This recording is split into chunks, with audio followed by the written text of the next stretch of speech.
Assalamualaikum teman-teman. Hari ini kita akan belajar tematik dengan tema makanan sehat. Subtema pertama yaitu bagaimana tubuh mengolah makanan.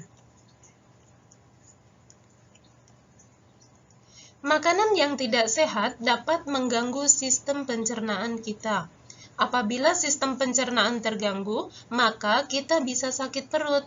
Nah, sekarang kita akan cari tahu bagaimana proses yang terjadi dalam sistem pencernaan. Nah, kita akan mengawali dengan belajar tentang kelenjar pencernaan pada manusia.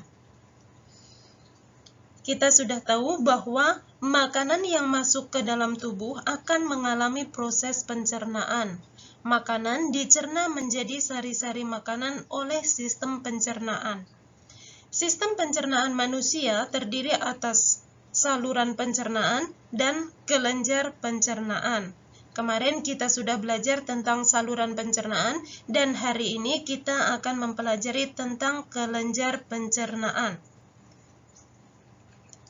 Kelenjar pencernaan adalah kelenjar atau organ yang berfungsi menghasilkan zat pencerna makanan, misalnya enzim pencernaan. Nah, berikut adalah kelenjar pencernaan manusia beserta zat-zat yang dihasilkan. Yang pertama yaitu mulut. Pada mulut dihasilkan enzim tialin yang berfungsi mengubah zat tepung menjadi zat gula. Berikutnya adalah hati. Organ ini menghasilkan cairan empedu yang berfungsi memecah lemak. Kemudian lambung. Organ ini menghasilkan enzim pepsin dan renin, serta asam klorida.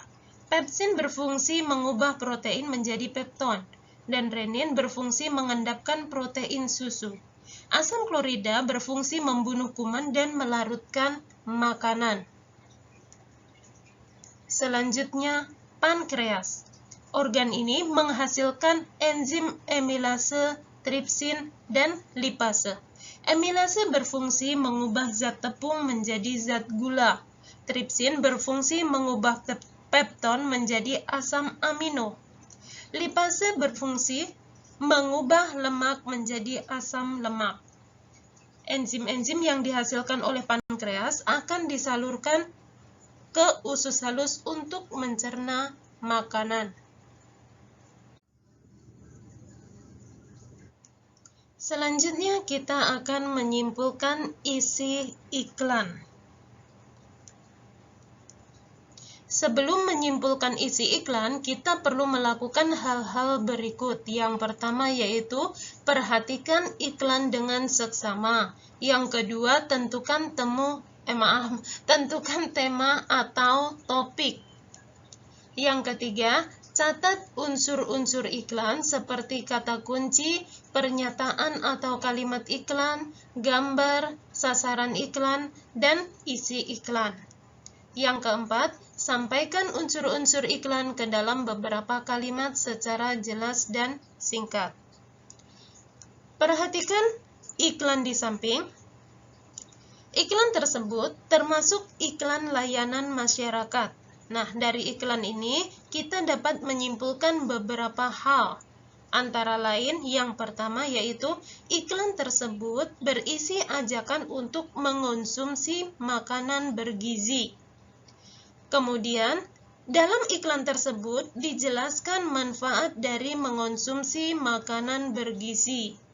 Selain itu, sasaran iklan tersebut adalah anak-anak. Kemudian, kita juga akan belajar tentang keberagaman makanan tradisional. Selain dapat berisi imbauan atau saran, iklan juga dapat berisi informasi tentang suatu hal, misalnya tentang kebudayaan. Sebagai negara yang besar, Indonesia memiliki beragam budaya di setiap daerahnya. Setiap provinsi di Indonesia memiliki ciri khas. Salah satu ciri khas dari provinsi-provinsi di Indonesia adalah makanan tradisional. Nah, berikut beberapa makanan tradisional yang ada di Indonesia. Nah, yang pertama ini adalah gambar empek-empek. Empek-empek merupakan makanan khas dari Provinsi Sumatera Selatan, tepatnya dari Palembang. Kemudian, yang kedua ini gambar rawon. Rawon adalah makanan tradisional Pulau Jawa, khususnya di Jawa Timur. Kemudian, gambar yang ketiga yaitu coto Makassar. Coto Makassar merupakan makanan tradisional khas Makassar, Sulawesi Selatan. Dan gambar yang keempat yaitu lemper pengkang. Lemper pengkang merupakan makanan khas daerah Pontianak. Dan gambar yang kelima yaitu papeda. Papeda adalah makanan khas Indonesia Timur, khususnya Papua. Nah, papeda ini juga merupakan makanan pokok pengganti nasi di sana.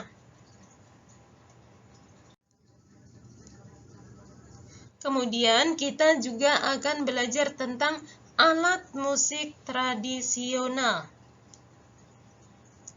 Selain keberagaman makanan khas daerah, Indonesia juga kaya akan keberagaman alat musik tradisional. Ada yang terbuat dari bambu, logam, atau kayu. Cara memainkannya pun bermacam-macam. Ada alat yang dipetik, dipukul, digoyangkan, ditiup, atau digesek. Contoh alat-alat musik tradisional yang pertama yaitu kecapi. Kecapi berasal dari Jawa Barat dan cara memainkannya dipetik. Yang kedua yaitu sasando. Sasando merupakan alat musik yang berasal dari Nusa Tenggara Timur. Cara memainkannya yaitu dipetik. Yang ketiga yaitu angklung. Angklung berasal dari Jawa Barat dan cara memainkannya digoyangkan. Yang keempat, aramba. Aramba merupakan alat musik yang berasal dari Sumatera Utara. Cara memainkannya dipukul menggunakan alat. Selanjutnya yaitu serunai. Serunai merupakan alat musik berasal dari NTB atau Nusa Tenggara Barat dan cara memainkannya yaitu ditiup. Berikutnya adalah rebab. Rebab berasal dari DKI Jakarta. Cara memainkannya digesek. Selanjutnya adalah gendang. Gendang merupakan alat musik berasal dari Jawa Tengah. Cara memainkannya dipukul. Kemudian gambus. Gambus merupakan alat musik berasal dari Riau. Cara memainkannya dipetik.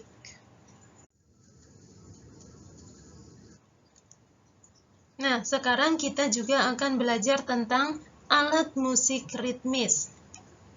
Alat musik ritmis adalah alat musik yang tidak bernada. Contoh alat musik ritmis yaitu marakas, gendang, triangle, klarinet, dan tamborin. Dan di sini Bu Ana akan memberi contoh alat musik ritmis sederhana. Yang pertama yaitu galon dipukul menyerupai suara gendang. Galon dipukul memakai sumpit menyerupai suara drum. Kemudian beras dimasukkan ke botol plastik menyerupai marakas.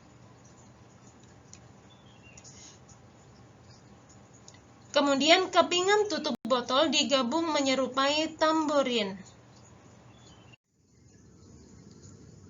Selanjutnya, gelas kaca dipukul dengan garpu menyerupai triangle. Dua tutup panci diadu menyerupai simbal tangan.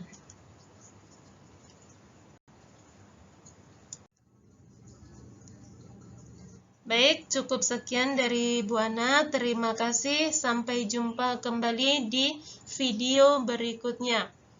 Cukup sekian. Wassalamualaikum warahmatullahi wabarakatuh.